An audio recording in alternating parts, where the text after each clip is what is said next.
नमस्कार, मैं अशोक कुमार पांडे और स्वागत है आपका टीसीएच पर। चुनाव चल रहे हैं पश्चिम बंगाल में, हाई वोल्टेज ड्रामा चल रहा है वहां पर, और उसी समय एक और ड्रामेदार वीडियो आता है हमारे प्रधानमंत्री नरेंद्र मोदी का बनारस से। त्रिपुंड लगा हुआ है, पूरा ऐसा लग रहा है पुजारी बने हुए हैं, एक हाथ में त्रिशूल है और एक हाथ में डमरू है, बिल्कुल शंकर जी बने हुए हैं, और वो वीडियो जारी होता है।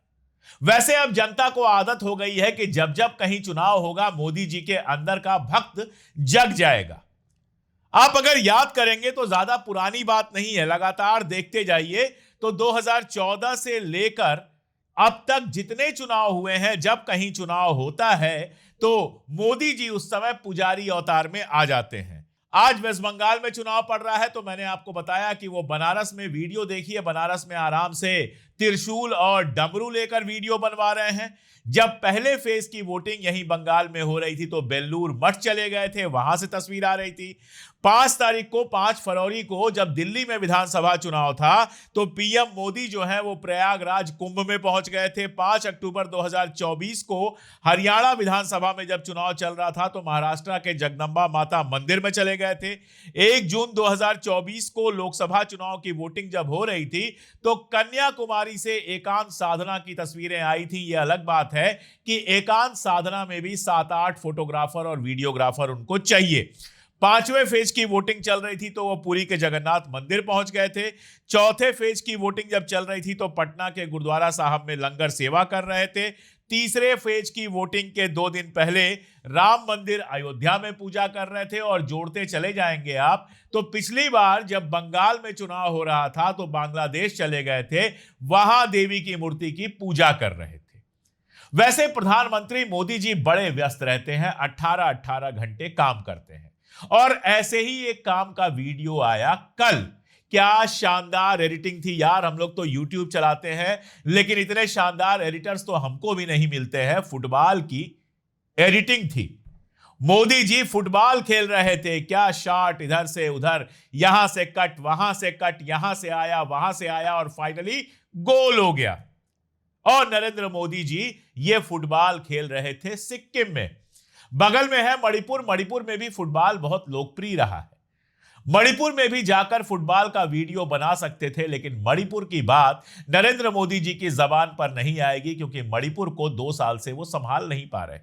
2 साल से ज्यादा वक्त हो गया। मणिपुर में लगातार कुकीज और मैतेईस के बीच में हिंसा हो रही है, राष्ट्रपति शासन लगा हुआ है, और हमारे नरेंद्र मोदी जी को फुटबॉल खेलने के लिए, चूंकि बंगाल में और खासतौर पर दार्जिलिंग वाले इलाके में फुटबॉल बहुत लोकप्रिय है, तो फुटबॉल खेलने के लिए उनको सिक्किम में जगह मिली, मणिपुर में जगह नहीं मिली।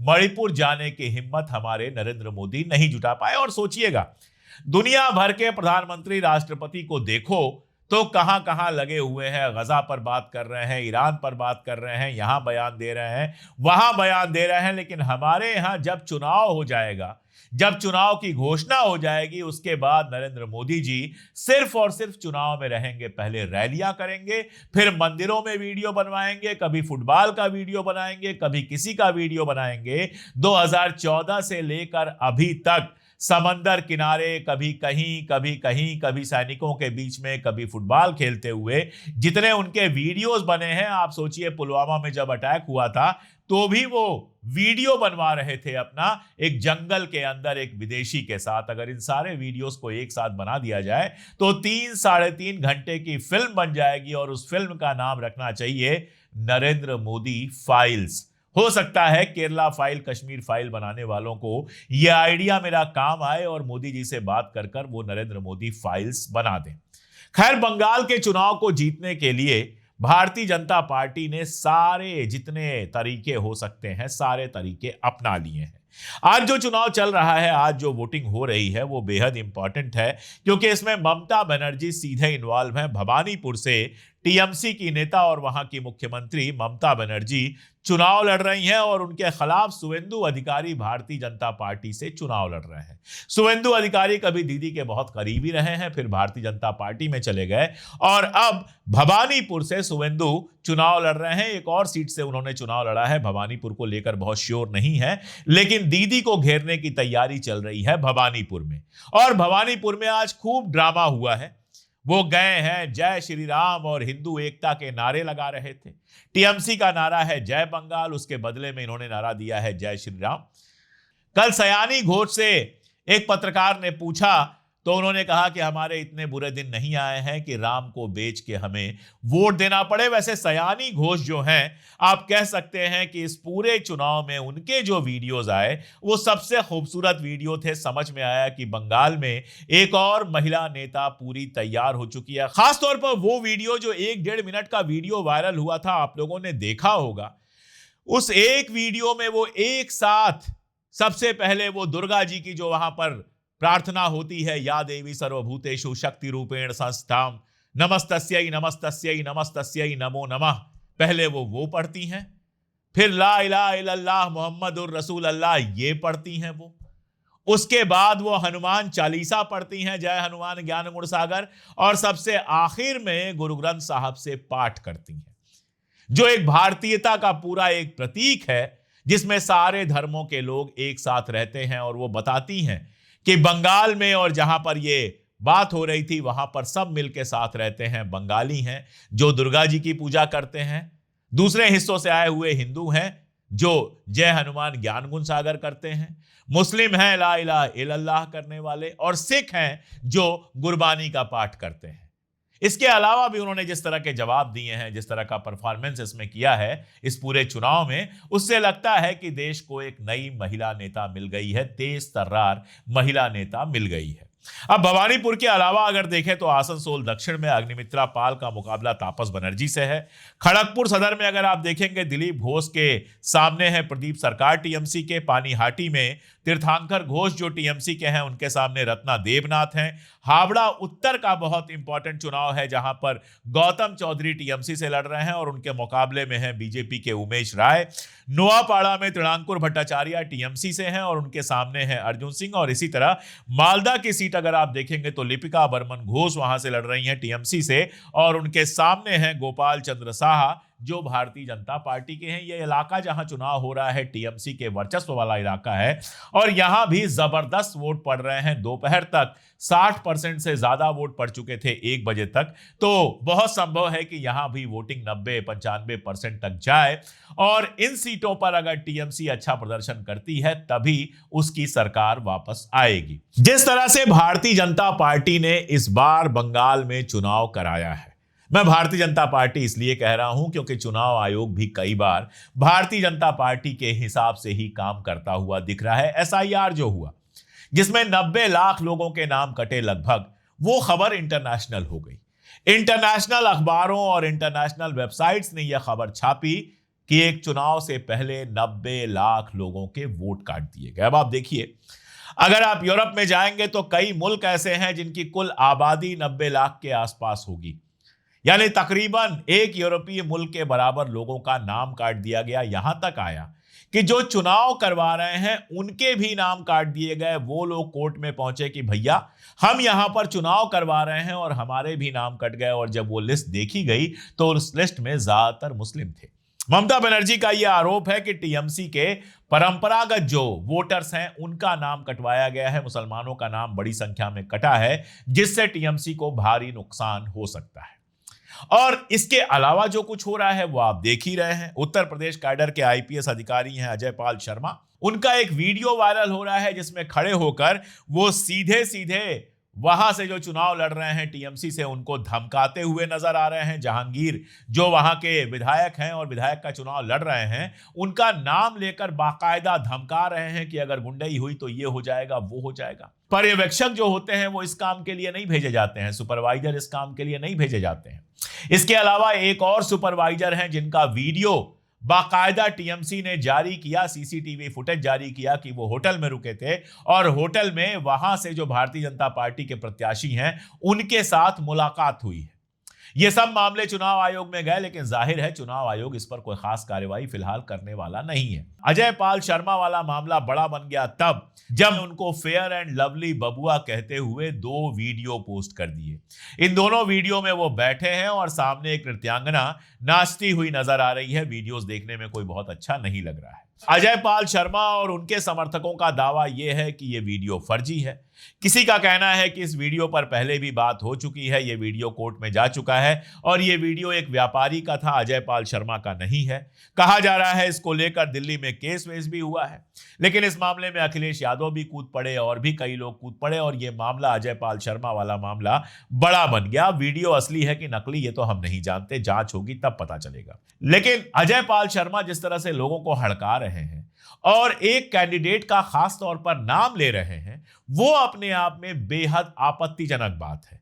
आप अगर सरकार की तरफ से गए हुए हैं, आप अगर पर्यवेक्षक हैं, आपका काम है ईमानदारी से चुनाव करवाना। आपका काम सिनेमाई स्टाइल में जाकर रील बनवाना और धमकी देना नहीं है।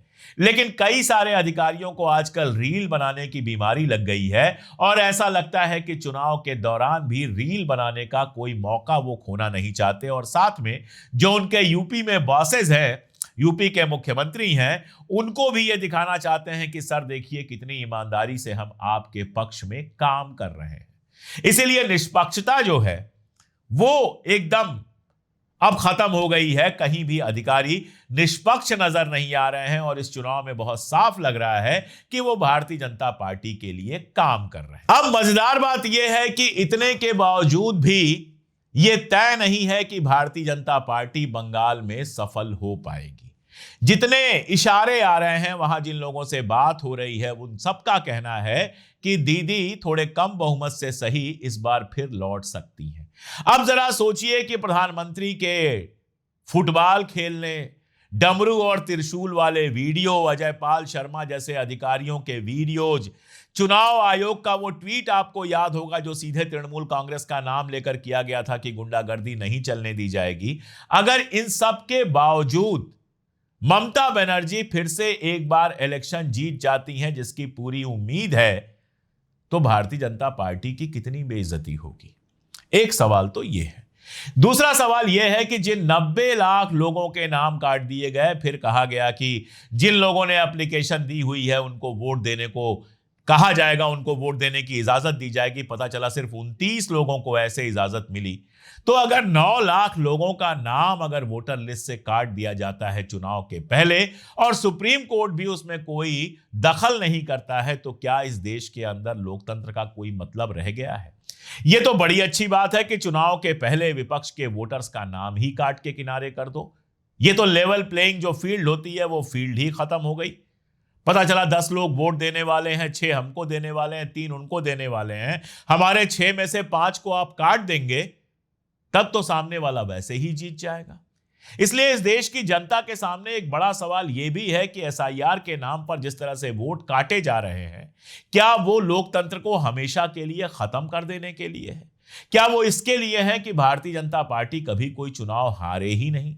मुझे लगता है कि यह मामला बेहद बेहद गंभीर है। इस पर क्या किया जाए यह विपक्ष को तय करना पड़ेगा। हालांकि विपक्ष की मुश्किल यह है कि ले दे के सुप्रीम कोर्ट बचता है। बिहार में भी सुप्रीम कोर्ट में ये लोग गए, यहां भी सुप्रीम कोर्ट में गए, लेकिन सुप्रीम कोर्ट तारीख पर तारीख देता चला जाता है और फाइनली सरकार और चुनाव आयोग के फैसले पर ही टिकता है। उसी के आसपास फैसला आता है, कोई ऐसा ड्रास्टिक फैसला नहीं आता है जिससे उन्होंने जो निर्णय लिए हैं वो पलटा जा सके। तो एक तरफ ये सारा खेल, दूसरी तरफ 18-18 घंटे काम करने का दावा करने वाले प्रधानमंत्री का इस कदर चुनाव प्रचार।